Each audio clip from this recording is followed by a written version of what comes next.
Ivanov. Where's the clicker? Actually, can you do every 3 minutes? Sure. No, only because I should be going on right when you raise the third. Yeah. And if I go on after that, I know I have to rush. If I go before that, I know I don't have to rush. I'm going to try to do this tomorrow too, just so you guys have an idea. Because Right. I have a feeling we're going to be long. Okay. 1, 2, 3, go. Good morning, ladies and gentlemen. My name is Misha Ivanov, and I'm the VP of Business Development for Arc Mobile. And I'm here to tell you why Arc Mobile is going to make restaurant payments faster, easier, and more secure. Before I start, let's talk a little bit about the genesis of the story. It starts with Tyler Mendoza, our CEO who sits over there, and his father, who owns Entitled. Tyler is a floor manager in Entitled, and he sees the following 3 scenarios unfold night in and night out. And quite frankly, most of you are probably going to relate to at least one of them. Scenario 1, group dining. You're out with a group of 10 friends, everybody has a great time, but after a few drinks, the time comes when you have to pay the bill. And now the math can get a little complicated. Scenario number 2, business dinner. You have to find a creative way to slip the waiter the credit card before your client can see the bill hit the table. And scenario number 3, dinner before the show. You really have to go, but your waiter has conveniently disappeared, and now you have to figure it out. If this situation is frustrating for the users, it's infuriating for restaurant management because it's clogging up tables and it's preventing them from seating the next paying customer. If Arc Mobile was in the lives of each of these people, things would look a little differently. Let me walk you through the process. Over there on the screen, you can see the interface of our smartphone app. You can key in the bill number, which pulls up the bill exactly as you would see it on paper. You select the items that you've had, and if you split the wings, well, you can split that 2 ways. With one click, you can go to the tip menu, where you can select the amount of tip you're going to pay, and then you enter the PIN to your pre-stored credit card before you confirm the payment. Once you're done with that, your payment is complete, and now you move on to the digitized comment card, where you can tell what your favorite item was, and tell the restaurant a little bit about how you felt about the ambiance in the place. Now that's very important because now Don, for example, can pass his bill on to Chris, who will go through the same process. Enter the check number, but now instead of going and selecting the rest of the items, he's just going to go ahead and pay for the rest of the bill. Once he's done, he's going to select the tip amount he's going to pay, enter the PIN number of his card, and the rest you've already seen. Fill out the comment card. While Chris is filling out the comment card, I'd like to tell you how this process is 100% digital and 100% secure. Because your credit card never leaves your pocket, you eliminate the risk of credit card skimming, 70 to 80% of which happens in restaurants. It also, So now that we're done with that, and we've seen what the users get, let's see what we get. We get a 60-cent fee from the restaurant. This process is free for customers. The 60 cents buy the restaurant the following 4 things. Number 1, reduce their checkout time by an average of 13 restaurants, which is very important when you're trying to sit that next table. Next, the servers experience a bout of increased productivity because they no longer have to queue behind the POS and swipe cards. Now they can just entertain and sell that bottle of Bordeaux to their clients. Number 3, we eliminate the risk of chargebacks, which can be a big deal for restaurants like Entitled. You can see to the tune of $750 a week. Chargebacks are when a customer contests a bill they've paid in a restaurant to their credit card company. However, with the double authentication of your phone and the PIN you have for your pre-stored credit card, now the restaurant has a little bit of extra coverage. And finally, we've already talked about the real-time data and feedback you get from the digitized comment card. This process has been going on for a while, and we're proud to present that we're already integrated with 2 POS systems. Areas is a tablet-based innovative POS provider, whereas Micros is an industry leader which gives us access to 25% of the restaurants in the United States. We've already talked about Untitled, where we launched a little while ago, but we're proud to say that we're now in Union Sushi. We're very happy about that, not only because it's Professor Kaplan's one of Professor Kaplan's favorite sushi restaurants, but also because it's our first Micros location, where we can take our next 15 clients who are ready to let art go in their locations as long as they see it in production.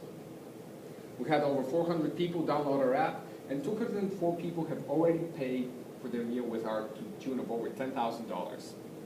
So now I've already presented where art has been. Let me bring on Chris to tell you a little bit about Art's future. So we are very aware that we are working here with a two-sided market. We need users and we need restaurants. So to acquire users, we have a two-part plan. First, when we're initially in only a couple of restaurants, we've done a variety of tests. We have marketing materials in the check presenter.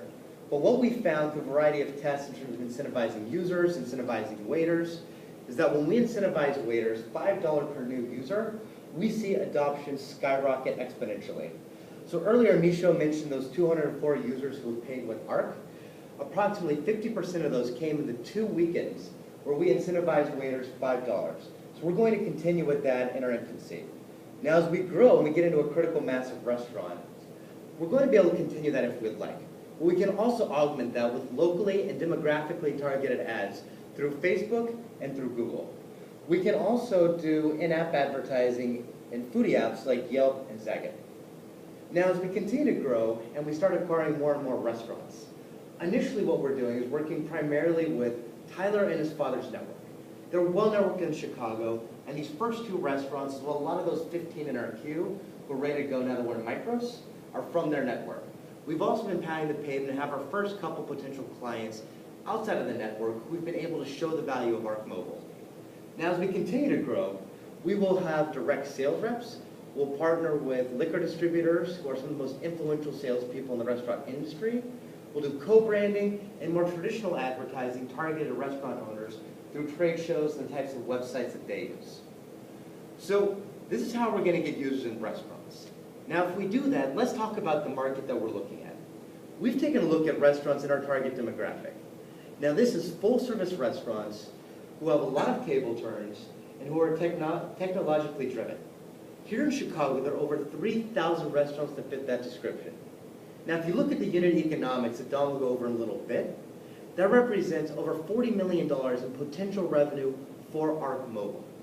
Now, if instead we look at the top 30 markets in the US as we expand, there are over 53,000 restaurants that fit that description that represent a potential $706 million in potential annual revenue. So even in this subset, there is a big right market. Now, of course, because of this, we know we have competition. Now, there are several buckets of competition, and the first is companies like Level Up and Square. Now, they work specifically with quick service restaurants and other types of retail where you have a point of sale payment. The way that we are different is that we are directly integrated with the POS. So there's no tabletop devices, no dongles, no QR codes. You pay directly from your phone. Now, there's other startups such as Dash and Cover. They're still developing their technology. We don't necessarily know exactly what they'll do, but from the information they've already put out, they're trying to be the Uber of restaurant payments where you can pay in advance, you can pay without seeing your bill. So they have a very different strategy than we do. And finally, you have the company closest to us, Tapped Out. Now they've got over $6 million in funding from your partners over at NEA. Now while they're similar to us, they're optimized for a bar setting where you show your bartender that you're using the app, he puts your number into the POS, and then you communicate with them all night. We're optimized for restaurants. You never have to do that. You simply pay at the end of the bill by inputting your check number. We think there's other differences as well. We're very happy to get into those in Q&A. So this is the team that's going to get us to that $706 million of revenue we mentioned earlier. First, we have Jimmy and Joseph, who have over 40 years of experience in development and architecture. We have Micho, Dominic, and myself, who have a variety of experience in operations, finance, business development, and marketing. And finally, we have Tyler, who has over 8 years experience working the floor in various restaurants. We also have our advisory board. Art Mendoza and Mike Haley have been instrumental in building our restaurant network. Bob Gibson and Paul Perry have gotten us some of our current POS systems and have made introductions to others that we're close to integrating with. And finally, Bradley Trichta has helped us to structure our company in a way that we feel positions us for explosive growth. Now that I've gone over that, Dom is going to talk about the finances. Thanks, Chris. So the missing ingredient is capital. We're asking for $1 million to capture the Chicago market and to prepare our infrastructure for a national rollout. The bulk of this $1 million will be spent on the following: sales and marketing, ongoing product development, and IT infrastructure build-out. We've also reserved somewhat of a cushion for cost overruns and funding uncertainties. So if we have this $1 million, we believe we can get to 100 restaurants with 50,000 users by June 2014. Now, to put this in the context of our broader economic model, I'd like to walk you through the unit economics of a single restaurant. So our target restaurant has 200 seats. They turn their table 3 times in a day. This yields over 200,000 patrons served in 1 year. So if we can penetrate 10% of that, we're going to generate over $13,000 in annual revenue. So the key linchpin variable here is the 10% penetration rate. We came up with this assumption based on consumer surveys where we surveyed over 170 individuals and found that over 70% were likely to use a mobile payment in a restaurant if it were available. The number one reason why they hadn't already done so is because of a lack of awareness. So with this in mind, let's talk about how we scale on a national level. So as we mentioned, in year 1, we'll be at 100 restaurants in Chicago. And if that's all we ever do, we're confident we'll be acquired as the restaurant payment industry consolidates due to a land grab that we believe will occur over the next few years. But we can do much better than this. In fact, with additional funding, we're going to roll out to 5 additional cities in year 2 and be at over 700 restaurants. By year 5, we'll be at over 7,000 restaurants, and you'll be able to pay for a business dinner in New York, dinner before a show in San Francisco. You guys in the back can pay for a bachelor party dinner in Las Vegas. What we haven't mentioned is that we're also going to have insight into every dish at every restaurant in 30 cities, and that will make us the big data play for restaurants. So with that in mind, we think we'd be an attractive acquisition target for an industry that is seeing increasingly a high level of acquisition activity from both large players such as Google, PayPal, Visa, and Apple, as well as smaller startups. And we think that if the interesting thing is that there are names on here that are not on here, such as OpenTable and Groupon, that would be interested in our ability to generate content, provide instant feedback, and have insight into merchant analytics that would make us an attractive target. So with that, we're ARC. We'd love to partner with you, and we're open for questions. Wow. 6 seconds. Fucking anchor, dude. Under or over? Yay. 6 seconds. Over. Goal That's 6. fine. Again. That I'll take. Okay, yeah. All right. But I think, so Where do I take the longest time that's not necessary? Where do I